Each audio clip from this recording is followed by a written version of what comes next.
Hello and welcome back to another episode of An Idiot's Adventure in PC Gaming, and you're here again watching a game of Amnesia. Now, I had a little bit of a fault recording this episode. I'm not entirely sure whether it was completely my fault or my computer's fault, but my audio wasn't recorded. My personal commentary audio, not the game audio, because you can hear that now. And we're in the strange stage of Fraps trying to decide that I'm actually recording something and there's actually something there. You can hear in the background now. Fraps has an issue. It doesn't record for the first 10 seconds maybe of in-game play after a loading screen.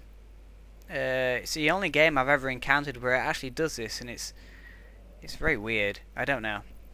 Anyway, you can hear my footsteps. Eventually, oh, I've tripped over a chair. Come on, Fraps, kick in. There is actually something on the screen. Things are happening. No, it doesn't. There we go. Right.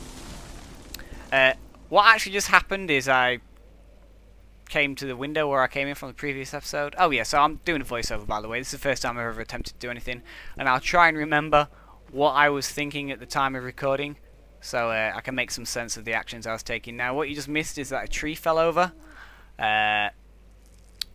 So the monster, well, it kind of tries to make you think the monster's outside somewhere knocking down trees, and it's humongous. But we go back to the window where we came through, and we'll head back to the main room, I think. So we'll wobble over there, and I think I make a run for it here. Come on. Oh, I've done something. Was I trying to work out where my inventory was? I do not know. I cannot tell. In fact, I don't remember this at all. Because all the sound's gone as well, which seems a bit strange. Very strange indeed. We'll just sit here for a little bit. I'm sure I was talking at this stage, but I don't remember for what purpose I'd pause the game at. I don't appear to be doing anything. How very unusual. Not entirely sure what that was about. I'm sure we'll work it out later. There'll be some reason for it. So now I'm heading towards the back hall. So I go back into the main room, and I think I start to go...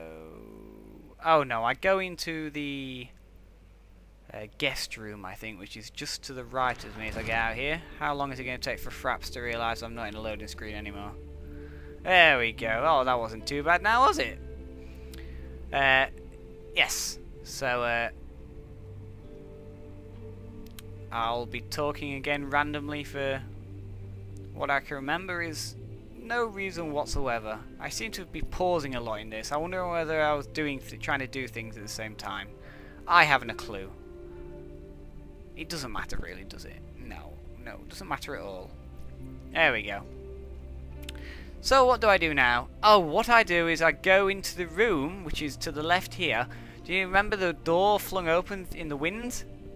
Like, trying to usher you down that way to have a look at what may be in there. And now the door is closed, and I go and have a little wander, and I think we get a little screen here with a flash up, and you'll hear what's his face talking. You have an ascending room. Will it take us to the inner sanctum? It will definitely take care of the vertical part of our journey. So, you have ridden an elevator before? Yes, the Colosseum at Regent's Park has one. It takes you to the gallery where you can view the panorama. Good. This ride might be a little longer, and in the other direction. Got a very deep, booming voice, hasn't he, that guy? Anyway, so we've discovered the elevator that we're having to fix. I give it a go just because I can. It's not working well, doy. I have a little wander around in here, contemplate whether to light that candle or not. I decide against it, probably wisely. Shall I tell you what I was doing? I just realised what I was doing in those pauses. I was changing the gamma settings on my computer because I turned them down for a different game and I couldn't see jack all. Don't forget your bag, Daniel. I won't, Herbert. So that's what those pauses were. A parasol in the desert. As it happens, it's imperative to your survival. But it looks ridiculous. The shade will hurt much less than dying, I assure you. So I discovered that I can interact with the water, but for no apparent purpose. Maybe I need something to fill the water up with. Nobody knows. I just keep on patting it, and then I discovered the horrible baby head golem-y thing just there, which I'd missed before, which kind of freaked me out a little bit. I think I go to the top of the... what do I do now? I open this door and it's horrible and dark, so I decide not to go down there. I go back upstairs and into the guest room. There we go, in we go. Again, how long is it going to take Fraps to realise I'm no longer in a recording, in a loading screen? Probably quite a long time. It's really strange. I've never encountered it before. Even here. Actually, I've never noticed this before. I shan't get into it, but I realise what it's doing now. It's quite unusual. It's to do with the frames. It keeps on stalling at the frames when the screen's dark. I wonder if Fraps works on light. When it's so dark in the loading screens, it doesn't realise what's going on, so it doesn't decide to record. Anyway, I've just picked up a crowbar, tinderbox, and this is where my room was. This is where I was staying, I presume, is what I came to. And it baffled me why it was light outside as well. That was very strange. And then I'm trying to work out why this... It seems to be only 2 rooms big. I couldn't work out why it needed a loading screen. Oh, here we are.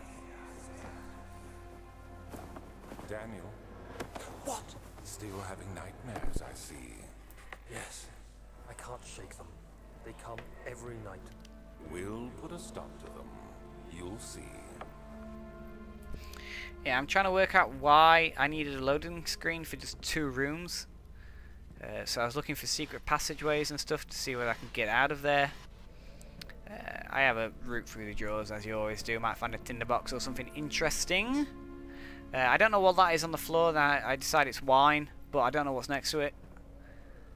Maybe clothes or something. We'll never know. Once I've had a good route around, I'll pick up the letter to see what it is, because I'm always a bit skeptical of these letters that something will kill me directly after I read it. From the Algerian governor's office disclosing the fate of Herbert's expedition. About a week after my departure, Abdullah, one of the men traveling with us, returned from the desert. He was badly injured, as if maimed by a lion. The man rambled deliriously about the expedition being attacked by something horrible. The French quickly dispatched a search party to look for the expedition. After searching for days, they found the camp abandoned without any trace of Herbert or his men. Oh dear. Tomorrow, I'll retrieve the things they recovered from Herbert's tent at the customs house. I don't know what to make of it, but I'm worried for him. He's dead, buddy. Anyway, 1 letter read. I found another letter in another room, in the next room, sorry, that I'd missed before. And then I see that door over there, which I'll go and try and play with in a second.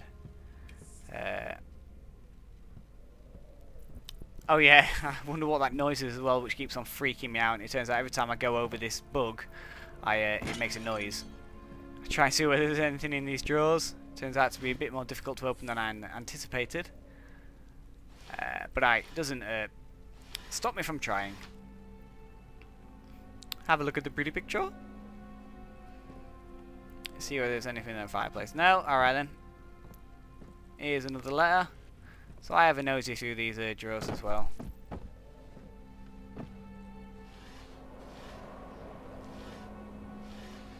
And find something magical.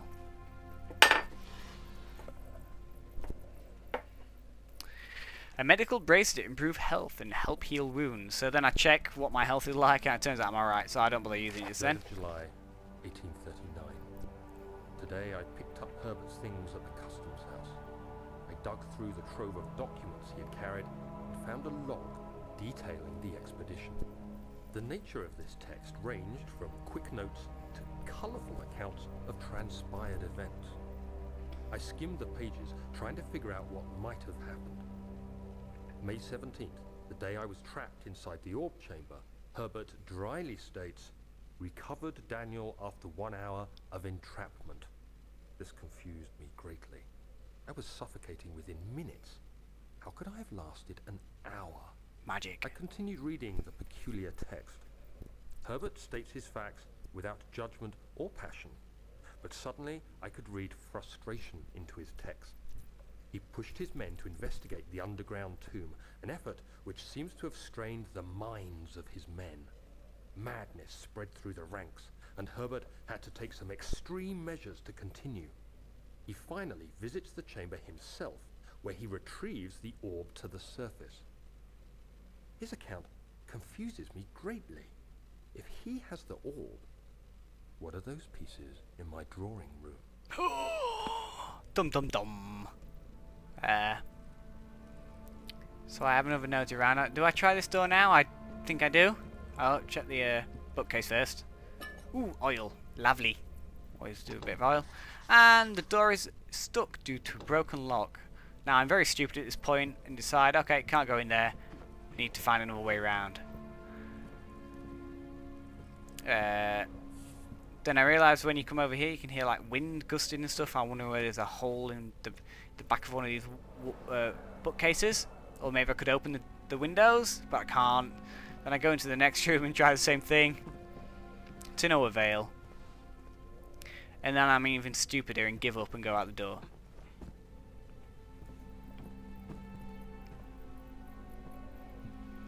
I'll tell you the exact point where I become smart again. But we'll have to wait a few minutes for that.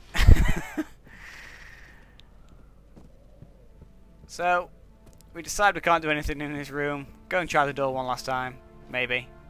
Oh no, I don't. I look in the furnace. In the fireplace. Can't get in. Oh, and then I'd try something really smart.